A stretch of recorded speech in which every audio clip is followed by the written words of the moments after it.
অবশেষে নিষিদ্ধ হয়ে গিয়েছে আওয়ামী লীগ দল। আওয়ামী লীগ আর কখনো রাজনীতি করতে পারবে না, এই ঘোষণার পরপরই এবার খেপে গিয়েছেন ভারত।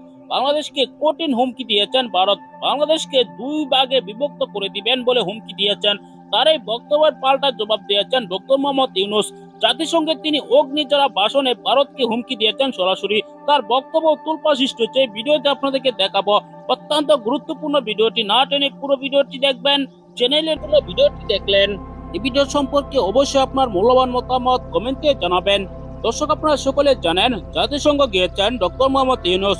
সেখানে তিনি অনেক ব্যস্ত সময় পার করছেন। অনেক নেতাদের সাথে বৈঠক করেছেন। বিশ্ব নেতারা তার সাথে সেলফি তুলেছেন। পিটার হাসের মতো ব্যক্তিও তার সাথে সেলফি তোলার জন্য প্রায় আধা ঘন্টা লাইনে দাঁড়িয়েছিল। দর্শক, ডক্টর মোহাম্মদ ইউনূসের নেতৃত্বে আবারও বাংলাদেশ ঘুরে দাঁড়াবে, সেই মুহূর্তে বাংলাদেশকে কঠিন হুমকি দিয়ে বসলেন ভারত। ভারতের এরকম হুমকিতে কিছুই আসে যায় না বাংলাদেশের, কেননা বাংলাদেশের জনগণ এটি প্রত্যাহার করে দিয়েছে সরাসরি। আপনারা জানেন বাংলাদেশ ইতিমধ্যে ভারতকে বয়কট করতে শুরু করে দিয়েছে। ভারতের চিকিৎসার জন্য এখন আর যাচ্ছে না, এখন তারা পাকিস্তানের দিকে যাচ্ছে। বাংলাদেশকে যদি কোনো হুমকি দিয়ে থাকে ভারতে বিপদে পড়ে যাবে, কেননা ভারত যদি বাংলাদেশকে হুমকি দেয়, বাংলাদেশও ভারতকে বয়কট করবে।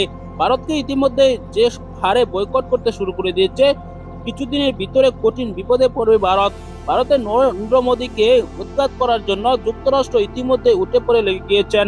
শেখ হাসিনাকে যেভাবে উৎখাত করেছেন, এমনকি ইমরান খানকে যেভাবে উৎখাত করেছেন, ভারতের নরেন্দ্র মোদীকে উৎখাত করবেন বলে জানা যাচ্ছে।